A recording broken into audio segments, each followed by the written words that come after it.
कृपया like, comment, subscribe करें। इस वीडियो में बताई गई या कहीं गई सारी बातें आफताब आलम किताब से ली गई हैं और इसमें इस्तेमाल किए गए शब्द भी किताब के ही हैं। बिस्मिल्लाही रहमान रहीम। अजीब रोशनी। रात गुजर चुकी थी। सितारे झिलमिलाकर आसमान में डूब रहे थे। उजाला फैलने लगा था। दुनिया का जर्रा जर्रा चमक उठा था। पत्ता पत्ता तरोताजा हो गया था। दूर तक फैले हुए रेगिस्तान की ओस से भीगी हुई सफेद रेत बड़ी प्यारी लग रही थी। लगता था रात का समुद्र लहरें ले रहा है। रेगिस्तान होने की वजह से अरब में ज्यादा गर्मी भी पड़ती है। जहरीली हवा वहां चलती है जो इंसानों को देखते देखते जहर में घोल कर मार डालती है। सारे देश में रेत के इतने बड़े बड़े टीले हैं कि मीलों हरियाली नहीं दिखाई देती। एक भी नदी नहीं। रेत के टीलों की भूल भुलैयां मुसाफिरों को अपने दैरमिन ऐसा छिपा लेती है कि फिर उनका पता ही नहीं चलता। अगर अरसे के बाद पता भी चलता है तो उनकी हड्डियों का जो रेत के नीचे दबी हुई उस वक्त समाने आती हैं जब तेज हवा रेत की एक जगह से उठाकर दूसरी जगह फेंक देती है। यही वजह है कि दुनिया की सैर करने वालों को अरब के अंदरूनी हिस्से में जाने की इजाजत नहीं होती। लेकिन यही रेगिस्तान जो दिन में दोजक का नमूना होता है, रात को अच्छा मालूम होने लगता है और सुबह के वक्त उसकी रौनक और बढ़ जाती है। हमारे नावल की शुरुआत सन 611 ईस्वी से होती है। उस वक्त पूरा हिजाज और सारे अरब में बुतों और सितारों की पूजा की जाती थी। तमाम अरब का हर कबीला, कबीले का हर आदमी बुतों और सितारों का पुजारी था। लेकिन यह अजीब बात है कि वे बुतों और सितारों को पूजते हुए भी हश्र और नश्र और बदले के दिन के कायल। मुर्दों को दफन करते थे। कब्रों में ऊंटों को इसलिए जिब्ह करते थे कि उनका अकीदा था कि वे हश्र के दिन इस ऊंट पर सवार होकर चले जाएंगे। वे तौहीद के कायल थे। खुदा को कायनात का पैदा करने वाला मानते थे। बुतों को अल्लाह के दरबार में वर्टिकल बार शफात करने वाला समझकर उनको पूजा करते थे।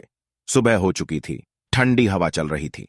मुस्कराता हुआ आसमान ऐसा रोशन हो गया था जैसे हसीना मुस्कराने लगे और मुस्कराने से उसके चांद से चेहरे पर हुस्न की लहरें दौड़कर उसके चेहरे को इतना रोशन कर दें कि वह हुस्न का खजान बन जाए। उस वक्त मक्का में एक कोने से बहुत ही हल्की सुरीली आवाज पैदा हुई जो धीरे धीरे बढ़ने लगी और बढ़ते बढ़ते इतनी बढ़ी कि मक्का शहर की गली गली, कूचे कुचे, घर घर में इसकी आवाज सुनी गई। आज अरबों की ईद थी। वे बहुत सवेरे जाग चुके थे और आवाज को सुन सुनकर मर्द और बच्चे बैतुल हराम की तरफ दौड़ने लगे। मक्के की गली कूचों में हलचल शुरू हो गई और लोगों के गिरोह तेजी से लपकते नजर आने लगे। सुरीली आवाज अभी तक बुलंद हो रही थी। बड़ी लुभावनी आवाज थी। ऐसा लग रहा था जैसे कोई सुरीला बाजा बज रहा है। लोग शहर के चारों ओर से तेजी के साथ बैतुल हराम की ओर दौड़ रहे थे। वे चमचमाते कपड़े पहने हुए थे और पीले पटके बांधे हुए थे। वे अरबी लिबास में थे। बैतुल हराम यानी खाना ए काबा बीच शहर में वाक़ा था। यही वह हरम शरीफ है जिसकी बुनियाद हजरत इब्राहिम अलैहिस्सलाम ने रखी थी। मुद्दतों तक यह एक खुदा के मानने वालों की पनाहगाह थी। अब बुत परस्तों के कब्जे में था। अरब बड़ी तेजी से दौड़ दौड़ कर आ रहे थे। खाना ए काबा के चारों तरफ खड़े होते जा रहे थे।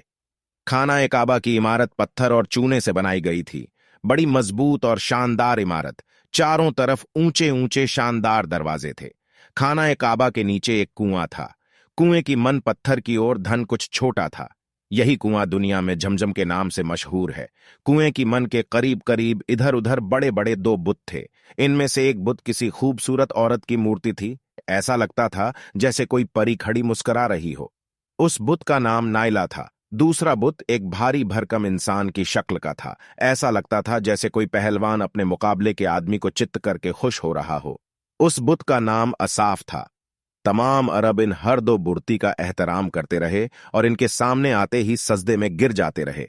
बाजा अभी तक सुरीली आवाज से बज रहा था। ऐसा लगता था जैसे हरम शरीफ के अंदर बज रहा हो। खाना ए काबा के तमाम दरवाजे अब तक बंद थे। वजह यह थी कि अरब में आम तौर से और मक्के में तौर से कुरैश का कबीला ही सरदार माना जाता था। कबीला कुरैश के सरदार जनाब अब्दुल मुत्तलिब थे। उनका इंतकाल हो चुका था। अब्दुल मुत्तलिब के 10 बेटों में से सिर्फ हमजा, अबू तालिब, अबू लहब और अब्बास जिंदा थे। बाकी मर चुके थे। कबीला कुरैश ने अबू तालिब को अपना सरदार मान लिया था। उनका इतना रौब था कि किसी को उनके सामने बोलने की हिम्मत न होती थी। बैतुल हराम की कुंजी उन्हीं के पास रहती थी। जब तक वह दरवाजा न खोलते कोई आदमी बैतुल हराम में दाखिल न हो सकता था।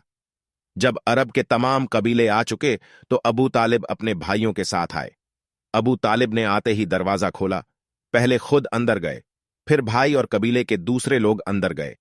फिर हरमे पाक के तमाम दरवाजे खोल दिए गए और अरब के तमाम कबीले के झुंड अंदर दाखिल हो गए। बैतुल हराम की इमारत अंदर से भी बहुत शानदार थी।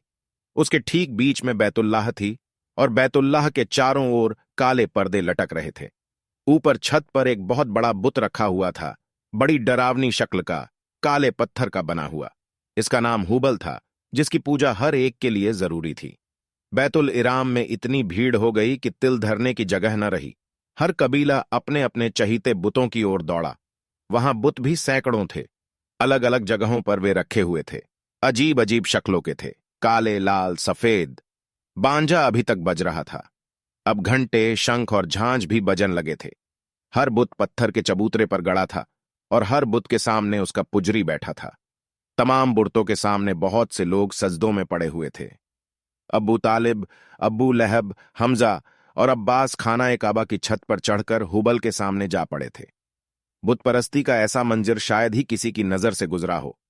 अभी ये लोग सजदे ही में पड़े हुए थे कि तेज हवा के झोंके चलने लगे। हवाएं रेत के झरों को उठा उठाकर उड़ाने लगीं। अब सूरज निकलकर कुछ ऊंचाई पर जा चुका था। धूप पर चारों तरफ फैल गई थी, पर आज धूप में वह तेजी, वह चमक और वह गर्मी न थी जो हर दिन होती थी, बल्कि रोज से भी ज्यादा धूप फीकी फीकी सी लग रही थी। लोगों ने सजदे से सिर उठाया और खामोश हाथ बांधे खड़े हो गए। अभी ये लोग खड़े ही हुए थे कि हवा में और तेजी आ गई। सभी ने घबराकर आसमान की तरफ देखा।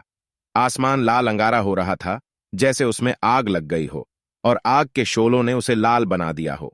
लोग हैरत और डर से आसमान को देखने लगे। देखते ही आसमान का रंग लाल स्याही में बदलने लगा, बिल्कुल उस तरह जिस तरह आग के बाद धुएं के गोल माहौल को अंधेरा बना देते हैं। इस मंजर को देखकर अरबों के हवास जाते रहे वे एक बार फिर अपने बुतों के सामने सजदे में गिर गए। सभी घबराए हुए थे, डरे और सहमे हुए थे। पुजारियों ने थोड़ी बुलंद आवाज से कहा, रो, गिड़गिड़ाओ, बुतों के पुजारियों, खूब रो। बुतों से इस बना को दूर करने के लिए दुआ मांगी। रोने की एक आम आवाज बुलंद हुई। लोग चीखने और चिल्लाने लगे। रो रोकर बुतों से इस बला से बचे रहने की इल्तिजाएं करने लगे। हवा इतनी तेज हो गई थी कि खड़े हुए झटका खाकर गिरने लगे थे। सूरज जैसे छिप गया था, दिन रात में बदल चुका था। कोई चीज नजर न आती थी। हवा के तेज झोंके रेत के ढेर लालाकर उलट देते थे। अबू तालिब और उनके भाई, जो खाना काबा की छत पर थे, चबूतरे के नीचे पड़े हुए थे। अब्बू लहब न जाने कैसे उनसे अलग हो गया। हवा ने उसे उठाया और छत से नीचे गिरा दिया। उसने खौफनाक चीख मारी, पर उसकी आवाज चीखों की आवाज में गुम होकर रह गई। मक्के पर कहरे इलाही नाजिल हो रहा था। बच्चे और बूढ़े सब के सब चीख और चिल्ला रहे थे, रो रोकर अपने माबूदों से इल्तिजाएं कर रहे थे। पर उनके माबूद पत्थर के थे, वे कुछ सुनते ही न थे। लोगों की घबराहट बढ़ रही थी, उनके दिल कांप रहे थे, यहां तक कि वे चीख चीख कर रोने लगे। खुदा को उनकी आवाज पर रहम आया। तेज हवा के झोंके कम होने लगे, अंधेरा छटने लगा, उजाला बढ़ने लगा। थोड़ी ही देर में हवा थम गई, गर्द और धूल छत गई, सूरज चमकने लगा। अरबों की जान में जान आई। वे उठ खड़े हुए।